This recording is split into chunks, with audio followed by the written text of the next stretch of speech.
Hello friends, welcome to this channel English with Devangan sir. I am Suresh Kumar Devangan and here I am today with the syllabus for the examination of principal and vice principal for Kendriya Vidyalaya, Navodaya Vidyalaya, EMRS and UPSC examination.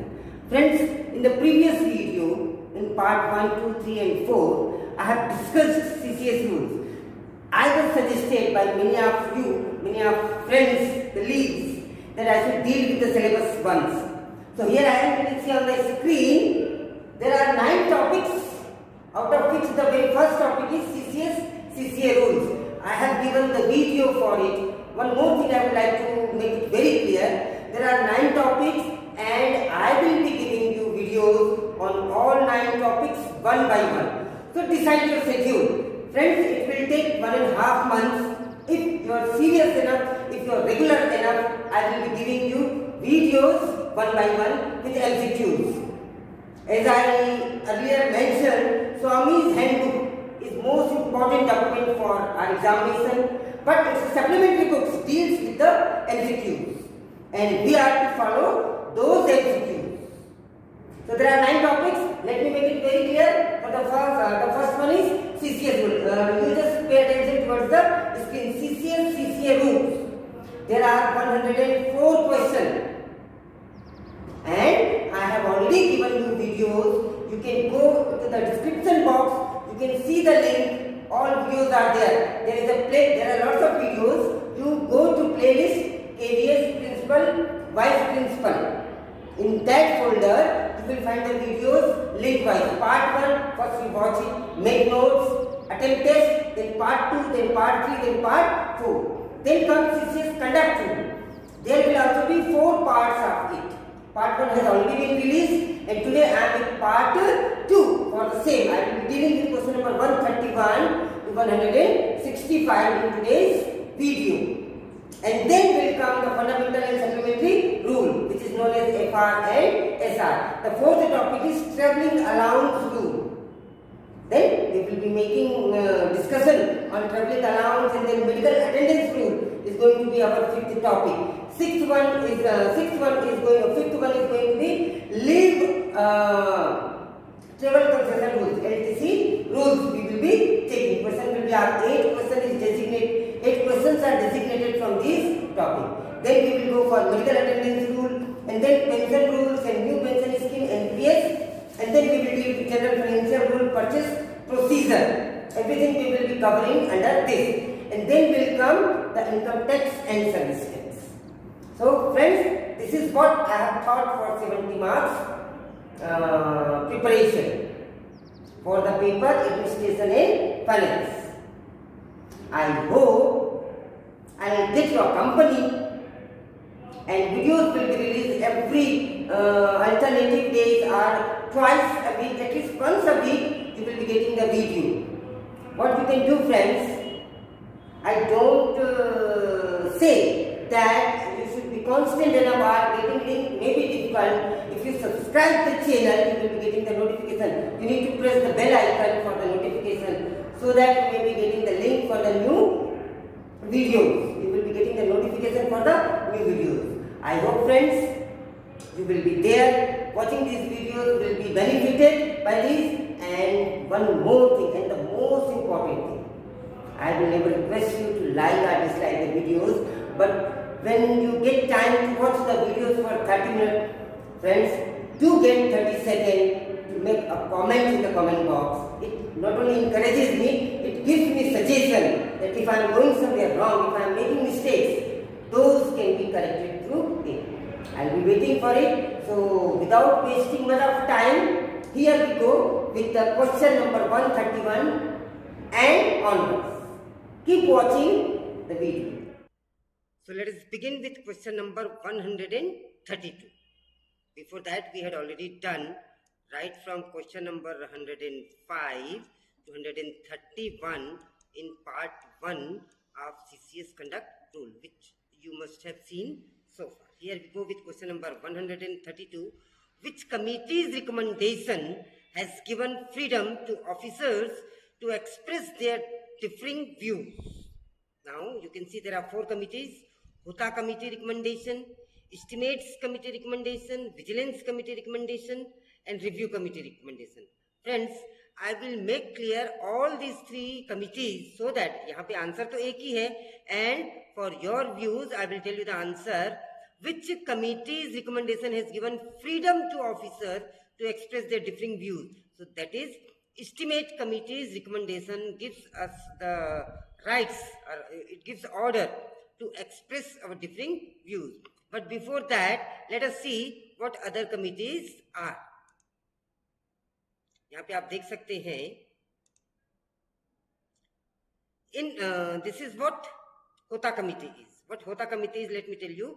In February 2004, Hota was appointed by Government of India's chairman of the committee of the committee on civil services reforms. Civil services reforms के लिए committee बनाई गई थी, जिसमें श्री होता जी को chairperson बनाया गया था.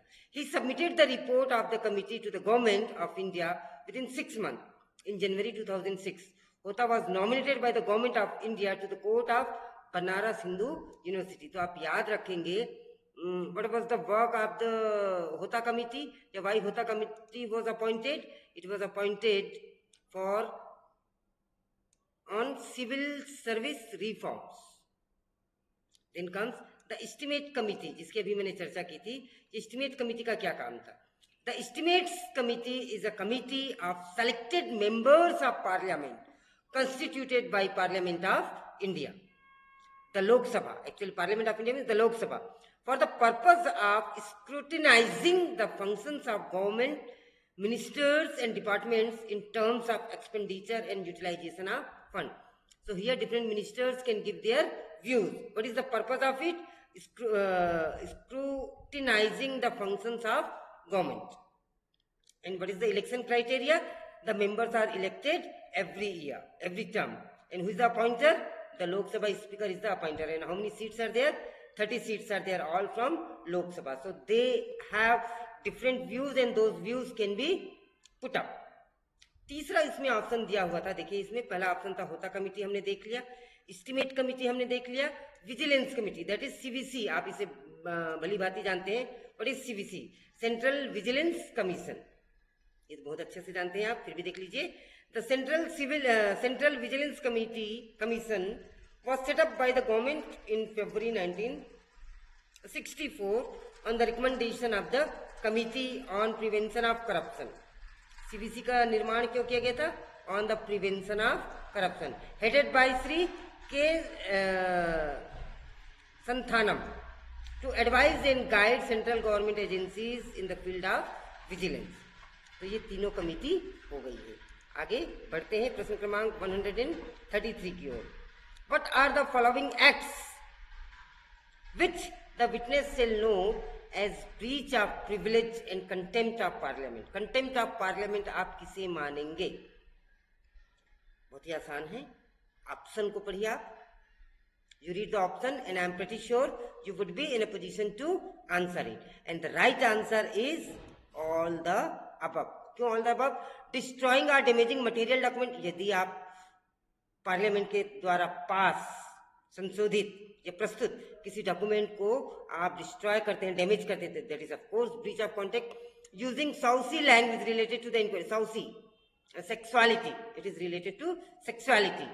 If you pass some comment and use such saucy language, that is also contempt of court. Refusal to answer, if you are being asked some question and if you refuse it, ये भी contempt of court है. इसलिए answer हो गया आपका all the above. आगे बढ़ते हैं. Under which act does a government servant communicate official information in performance of his duty? कौन सा एक्ट है जिसके माध्यम से he communicates the official information? official information word को ध्यान दीजिए, आपको ये आंसर पता चल जाएगा. And the right answer is Right to Information Act 2005. Any common human being and civilian can ask information about your duties. 135. Who is the competent authority to give permission in respect of map, chart, plans and other documents published by और on behalf of the survey of India. Survey of India के behalf पे कौन ये सारी चीजें जारी करता है? तो of course the right answer is surveyor general of India. जैसे हमारा होता है कंट्रोलर जनरल, ऑडिट जनरल, वैसे ही एक पोस्ट होता है सर्वेयर जनरल ऑफ इंडिया, जिनका वर्क क्या होता है? They give permission in respect of map, chart, plan and other document published on or behalf of the survey of India.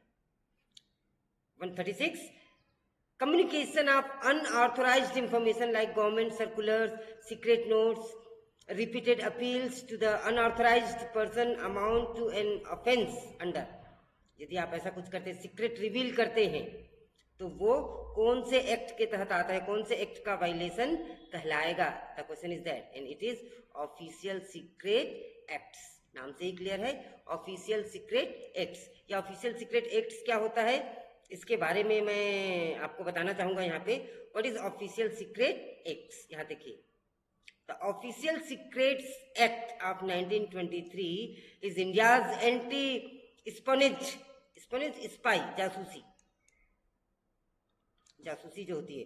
It states that action which involve helping an enemy state against India are strongly condemned. ये तो naturally contempt है ही, से ही देशद्रोह का case बनता है इस पे, यदि आप हमारे देश की जानकारी किसी अन्य देश को देते। It also states that one can not approach, inspect और even pass over a prohibited government site और area.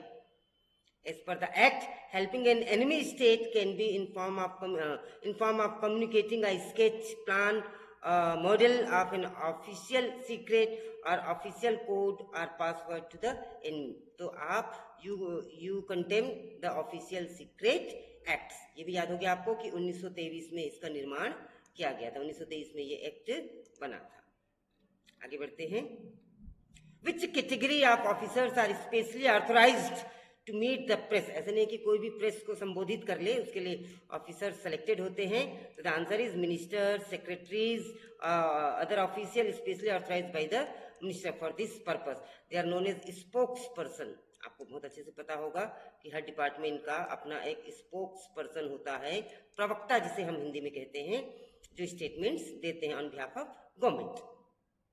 Question number 138 will go ahead. Which of the following does not permit a government servant to collect contribution for? आप national defence fund के लिए contribution collect करते हैं, school level पे flag day आप celebrate करते हैं, national foundation day for communal harmony आप मनाते हैं, दंगे फसाद में जिन बच्चों की मृत्यु हो जाती है उन बच्चों को आश्रय देने के लिए एक ऐसा फंड बनाया गया है। Every year we collect amount for this day, you know that. तो यहाँ पे उत्तर आपका हो जाएगा जवाहरलाल नेहरू मेमोरियल फंड। यदि आप इसके लिए फंड कलेक्ट करते हैं तो that government does not permit you, it is not a government work. प्रश्न क्रमांक 139 की ओर आगे बढ़ते हैं। विच of the following comes under the expression gift? हाँ, गिफ्ट रूल नंबर 13 में आता है, इसको हम ध्यान रखेंगे। गिफ्ट रूल नंबर 13 के तहत आता है, कंडक्ट रूल के 13 में। अब आने वाले करीब 10 प्रश्न हम गिफ्ट के अंतर्गत करने वाले हैं, so be very careful in this regard. प्रश्न है यहाँ पे, which of the following comes under the expression gift? A casual meal offered to a government servant, social hospitality, free transport, boarding, lodging offered by a person who has official dealing with the government servant. हालांकि ये भी gift है, ये भी gift है, ये भी gift है, लेकिन यहाँ पे एक टर्म यूज हुआ है, आप ध्यान से देखिए। All these things offered by a person who has official dealing with, जिसके साथ आपकी ऑफिशियल डीलिंग है, उसके साथ बैठ के चाय पीना भी आपका काइंड ऑफ गिफ्ट। हालांकि उसे आप don't take it for on paper, proof वाली बात नहीं है, लेकिन if you take free transportation, boarding and lodging by a person with whom you have official dealing, then it will be considered under gift, under expression gift. आगे बढ़ते हैं। What should be avoided by a government servant? Government servant के द्वारा इन 4 में से कौन सी चीज को अवॉइड करना चाहिए? तो he must avoid accepting lavish, बहुत महंगे gift, frequent hospitality from any individual, industrial और commercial firm having official dealing. Official dealing वालों से कुछ भी डील करना आपको अवॉइड करना चाहिए, किसी भी गवर्नमेंट सर्वेंट को अवॉइड करना चाहिए। आने वाले प्रश्नों में हम बात करने वाले हैं अमाउंट की। एक अमाउंट होता है जिस अमाउंट तक आप गिफ्ट एक्सेप्ट कर सकते हैं अपने ही रिलेटिव से। कुछ ओकेजन होते हैं जैसे मैरिज, एनिवर्सरी और सम अदर फंक्शंस, तो आपको एक सर्टेन अमाउंट के बाद प्रायर परमिशन की जरूरत होती है। तो वो अमाउंट ग्रुप ए के लिए, बी के लिए, सी के लिए अलग अलग होते हैं। तो वो क्या क्या होते हैं, let us see. What is the maximum limit of gift to be received on occasion of wedding, funeral, religious function by group B officer? Group B officer in occasions पे कितने तक का गिफ्ट एक्सेप्ट कर सकता है, प्रश्न ये कहता है। And the answer is 15,000। Friends ध्यान रखना, 1/1/2016 से जब से 7 CPC लागू हुआ है, इन अमाउंट को इनहेंस किया गया है। जो पुरानी बुक है, पुरानी रेफरेंस बुक है, उसमें ये अमाउंट कम मेंशन है, तो आप पढ़ते समय उसे ध्यान रखेंगे। Now it has been enhanced to 15,000 for group B officer. How much amount is to be received as gift in respect of functions like anniversaries, religious function, wedding by group C officer? B का है 15,000, अभी अभी हमने पढ़ा। Group B officer का है 15,000, group A officer का है वो 25,000, इस बात को ध्यान रखेंगे। और ग्रुप सी ऑफिसर का है the same thing for group C officer is 7,500। तो ये तीनों फिगर को आप याद रखेंगे, 3 प्रश्न आपके बनते हैं। ये उन ओकेजन्स के लिए है। अभी एक दूसरा, विदाउट प्रायर सैंक्शन वो कितने कितने तक ले सकते हैं, ऐसा एक प्रश्न आएगा। A group A and B officer shall not accept any gift without sanction of the government if the value exceeds। Group A और B दोनों को सेम कैटेगरी में रखा गया है। Without prior sanction, with prior sanction तो ये है, जो ओकेजन्स है उसमें ग्रुप ए के लिए 25,000, ग्रुप बी के लिए 15,000 और ग्रुप सी के लिए 7,500 रुपए, ये मेंशन किया गया है। अब प्रश्न है आपका प्रश्न क्रमांक 143। A group A and B officials shall not accept any gift without sanction to the government if its value exceeds 5,000 rupees। मतलब 5,000 रुपए तक के गिफ्ट को आप स्वीकार कर सकते हैं विदाउट प्रायर परमिशन। इससे ज्यादा का होता है तो आपको प्रायर परमिशन आवश्यक है और इसका भी आपको इंटीमेशन देना आवश्यक होगा। आगे प्रश्न की ओर बढ़ते हैं। A group C official had accepted a gift of 800 rupees from a friend who has no official dealing। एक दोस्त से वो गिफ्ट लेता है जिसकी वैल्यू 8,000 रुपया है, सॉरी 800 रुपया है, उसे कोई उसकी ऑफिशियल डीलिंग नहीं है। Without a sanction of the government from the following, ये एक्चुअल में आपको भ्रम पैदा करने के लिए दिया गया है। Question is indicate which limit does not require a sanction. Question तो ये है कि सीधा सीधा कि ग्रुप सी ऑफिसर कहां तक की गिफ्ट एक्सेप्ट कर सकता है जिसमें उसे प्रायर सैंक्शन की आवश्यकता नहीं है। And the answer is 2,000 rupees. अब अभी हमने जो पढ़ा था उसी रेफरेंस में आते हैं कि group A and B officer can accept gift up to ₹5,000 and group C up to ₹2,000 without prior sanction. यदि इससे ज्यादा होता है तो prior sanction and intimation is required. इतनी सी बात है जो आपको ध्यान रखना है। What is the limit for a government servant who is a member of Indian delegation to receive money as gift from the foreign dignitaries on one occasion? पहले 7 CPC के पहले इसकी लिमिट 1,000 रुपीज थी और अब इसे थोड़ा सा इसमें फ्लेक्सिबिलिटी लाई गई है और अब हो गया है ये as per the provision of the foreign contribution acceptance retention of gift presentation rule 2012, इसके अनुसार कार्य किया जाएगा। फ्रेंड्स इसमें कंफ्यूज होने की जरूरत नहीं है। I hope I am very clear to you and all the questions you must be getting clear. ये हो गए गिफ्ट। गिफ्ट के कुछ और क्वेश्चंस बाकी हैं अभी and then we will see gift in the form of dowry. Which ministry should be consulted for accepting invitation for free inaugural flights as gift? Free inaugural flight है तो flight की बात है तो सिंपल सी बात है, हम मिनिस्ट्री ऑफ सिविल एविएशन को कॉन्टैक्ट करेंगे या उनका प्रायर परमिशन लेंगे। Under what circumstances are government servant allowed to avail the facilities of free companion tickets offered by the airline? कोई एयरलाइन आपको टिकट देता है, फ्री टिकट, तो आप कौन सी कंडीशन में उसे एक्सेप्ट कर सकते हैं? तो ध्यान रखें दोस्तों, उसे हम तभी एक्सेप्ट कर सकते हैं जब वो इंटरनेशनल ट्रेवल की बात करता हो। यदि आपको टिकट दिया जा रहा है तो if it is of international travel only then you can accept it as a gift. अगर वो मुंबई टू गोवा है या इंदौर टू भोपाल है, don't accept it, it will be violation of conduct rule. बात करते हैं डाउरी की। Demand of dowry is prohibited by rule 13A of CCS conduct rule, ये यहाँ पे बता दिया गया। 13 गिफ्ट है और 13A जो है demand of dowry prohibition act है of conduct rule. Which act defines dowry? अब आपको ये बता, ये एक्ट तो इसको कंडक्ट रूल को बता रहा है, प्रोहिबिशन ऑफ डाउरी को। आपका कंडक्ट रूल कौन सा एक्ट है जो डाउरी को डिफाइन करता है? प्रश्न आपसे ये पूछा गया और डाउरी को डिफाइन करने वाला एक्ट है dowry prohibition act 1961। Dowry prohibition act 1961, इस पर भी कई बार प्रश्न आ जाते हैं। चलिए इसको और थोड़ा सा अगर आप डिटेल से देखना चाहते हैं तो ये सारी चीजें हैं, ये हालांकि मैंने क्लियर कर दिया आपको। ग्रुप ए के लिए, ग्रुप बी के लिए और ग्रुप सी के लिए अलग अलग यहाँ पे मेंशन है। ये वाइट सर्कुलर नंबर है, इसे आप देख सकते हैं। ये 7th CPC में इसे इनहेंस किया गया है।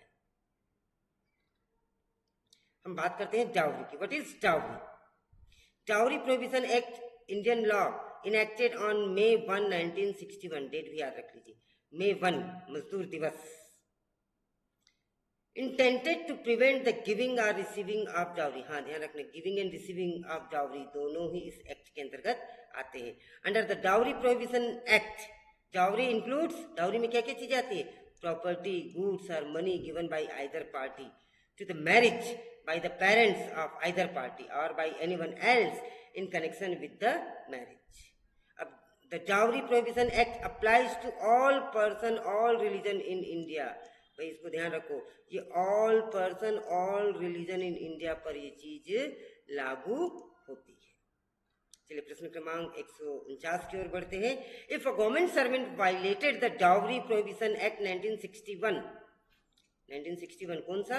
1 मई 1961 को कॉन्स्टिट्यूटेड डाउरी प्रोहिबिशन एक्ट का कोई गवर्नमेंट एम्प्लॉय वायलेशन करता है तो क्या होना चाहिए? इमीडिएटली उसके ऊपर disciplinary action should be initiated against him. A Group B officer of government was working for a charitable trust. Group A servant, Group B servant है, charitable trust के लिए as a part time accountant group में काम कर रहा है। Which of the following sentence is true? इनमें से कौन सा सेंटेंस सही होगा? ध्यान रखिए, if it was honorary verb no previous sanction is necessary. ध्यान रखना, सैंक्शन और इंटीमेशन दोनों अलग चीज होती है। तो it is suggested you would be giving intimation but sanction is not very much necessary if it is a honorary verb। हालांकि ये ambiguous आंसर दिखता है, कुछ साथ ही हम इसे भी सही कह सकते हैं और ये विवाद का विषय हो सकते हैं। previous sanction is necessary even for honorary verb, तो ये यहाँ पे हम sanction नहीं कहेंगे बल्कि intimation कह सकते हैं। previous intimation is necessary even if it is honorary verb। शब्दों पे ध्यान देंगे दोस्तों, चीजें आपको बिल्कुल क्लियर होती जाएंगी। I hope this PDF would help you a lot to learn and my voice is clear to you, clear enough that you are getting all these things। Question number 151 दोस्तों, शतक और अर्धशतक दोनों हो गए। 151 प्रश्न की ओर हम आगे बढ़ रहे हैं और ये हमारा 6वां video.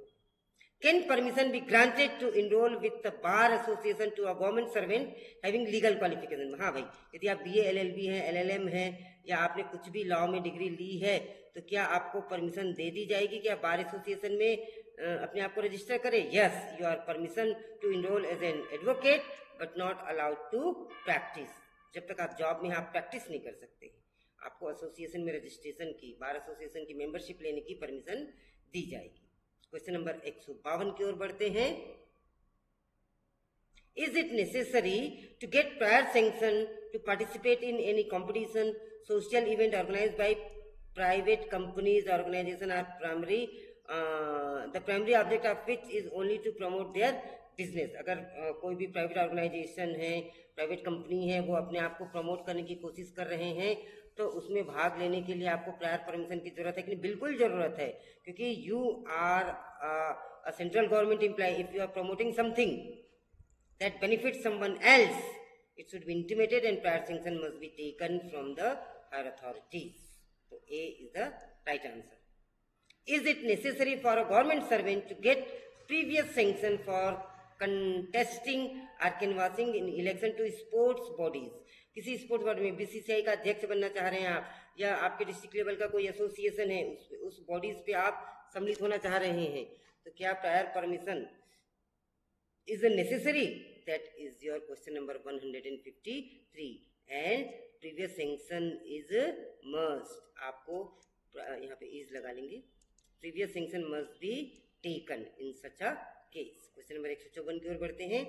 What action should be taken against a government servant for subletting of government accommodation? भाई गवर्नमेंट ने आपको अकोमोडेशन दिया है और आपने यू हैव सबलेटेड इट, मतलब आपने उसको किसी और को किराए पे दे दिया। ये बहुत बड़ा अपराध है my dear friends.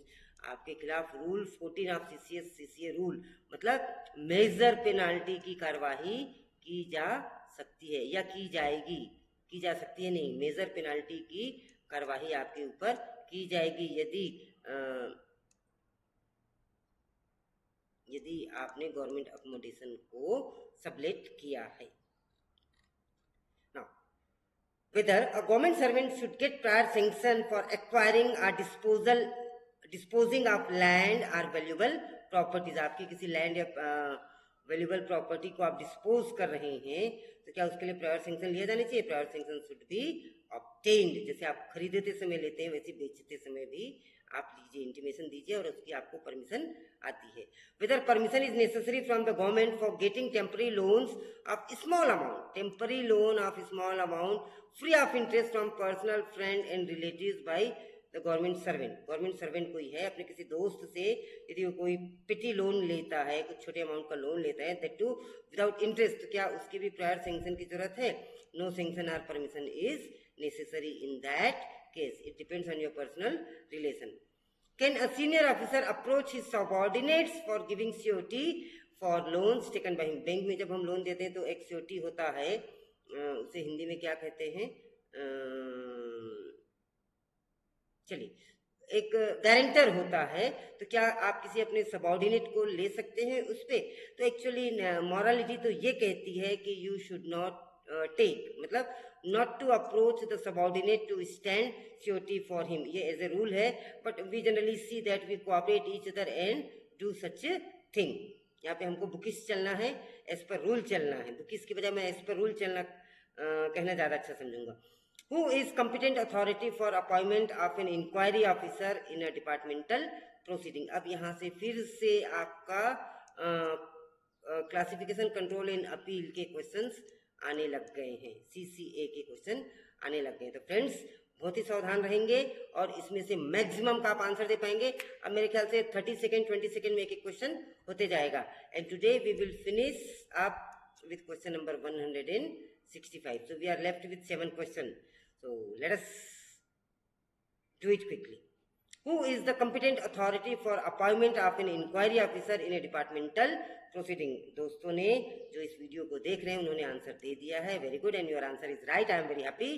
Disciplinary authority is the one competent authority. What is the role of an inquiry officer in departmental inquiry? Departmental inquiry में inquiry officer का क्या रोल होता है? And the right answer is to conduct an inquiry independently. ये उसका कार्य होता है।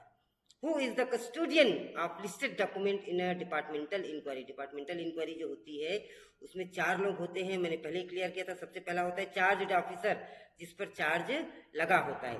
चार्ज ऑफिसर अपने तरफ से एक वकील रखता है, जो गवर्नमेंट एम्प्लॉय होता है उसे हम कहते हैं defence assistant.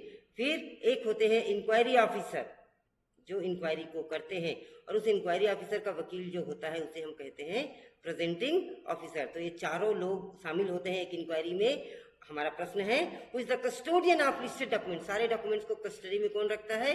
Presenting officer. So your right answer is answer number A. Now question number 161, how many types of document are there to which the charged officer has right to assess for defending himself in a departmental inquiry? Departmental inquiry में उसके पास कितने प्रकार के documents होना चाहिए? तो my dear friends it will be 2 type, 2 प्रकार के डॉक्यूमेंट्स उसके पास जरूरी है। एक तो जो चार्ज सीट, जो imputation of charges should be there with him and the list of witness should be there with him, कि किसे उनके खिलाफ गवाह बनाया गया। These 2 types of documents are very much essential for him to defend his case.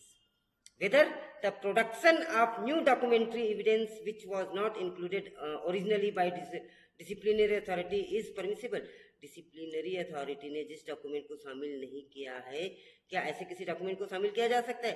Yes, किया जा सकता है, but with a condition, only where there is a defect in the evidence. यदि दिए गए एविडेंस में कोई डिफेक्ट है तो नया डॉक्यूमेंट प्रस्तुत किया जा सकता है। इंक्वायरी की ही प्रोसीजर है। What is daily order seat? जब उसकी हियरिंग होती है, सुनवाई होती है, तो उस पूरे दिन के इवेंट को रिकॉर्ड किया जाता है, अटेंडेंस सीट दी जाती है चार्ज ऑफिसर को, उसे ही डेली ऑर्डर सीट कहा जाता है। And it is maintained by prepared by presenting officer and signed by inquiry officer. तो ये दो प्रश्न अलग है। हमारा प्रश्न है अभी, what is daily order sheet? तो it is a record maintained by the inquiry officer. Clear? Maintained by inquiry officer and it is kept in the custody of presenting officer। ध्यान रखेंगे इस चीज। अंतिम दो प्रश्न, who is empowered to pass interlocutory order? Interlocutory order in departmental proceeding, ये interlocutory order कौन पास कर सकता है, ऐसा प्रश्न है। तो इसका उत्तर है inquiry officer interlocutory order pass कर सकता है। अब एक प्रश्न आपके मन में आ रहा होगा कि ये इंटरलोकेटरी ऑर्डर क्या है। फ्रेंड्स, आपको गूगल करने की जरूरत नहीं है, मैं आपके सामने हूं आपको बताने के लिए कि what is interlocutory order. The term interlocutory order is a term that has no lack of well known legal significance and appears to present no complex difficulty। ये होता है interlocutory order. It has been used in various states including of Code of Civil Procedure, letters, patent of the High Courts and other like statutes। So this is interlocutory order। आप इसे और detail से पढ़ना चाहेंगे, you can read it। ये जो PDF जो मैं एक्सप्लेन कर रहा था, जिन पीडीएफ से मैं एक्सप्लेनेशन दे रहा हूँ वो पीडीएफ, और ये क्वेश्चन नंबर 132 से लेकर 165 नीचे इस वीडियो के नीचे डिस्क्रिप्शन बॉक्स में इनकी लिंक दी हुई है। आप इसे प्रिंट आउट ले सकते हैं, आप इसे अपने लैपटॉप में, मोबाइल में सेव कर सकते हैं और जब आप चाहें तब आप इसे पढ़ सकते हैं। फ्रेंड्स, वीडियो को देखते हुए जहां भी आपको आवश्यकता होती है पॉज कीजिए, आप गूगल कीजिए, आप सर्च कीजिए, आप पढ़िए, but you should be thorough with the question. In the last question of the day my dear friends, examination of the witness is done in how many parts? जो witness होते हैं उनका examination कितने भागों में किया जाता है? In the right answer is 3 part. मैं आपको बता दूं, ये चार्ज ऑफिसर है और ये विटनेस है। कैसे 3 भागों में किया जाएगा? पहले चार्ज ऑफिसर को बुलाया गया, ये आगे पीछे हो सकता है, फिर इस विटनेस को बुलाया गया, ये दूसरा भाग हो गया, और फिर दोनों को इकट्ठे बुलाया गया, ये तीसरा भाग हो गया। इस तरीके से examination of witness, that is known as examination and cross examination, is done in how many parts? So it is done in 3 parts। So friends, that's all for today। Keep watching and please give your valuable suggestion in the comment box। Thank you, have a nice day।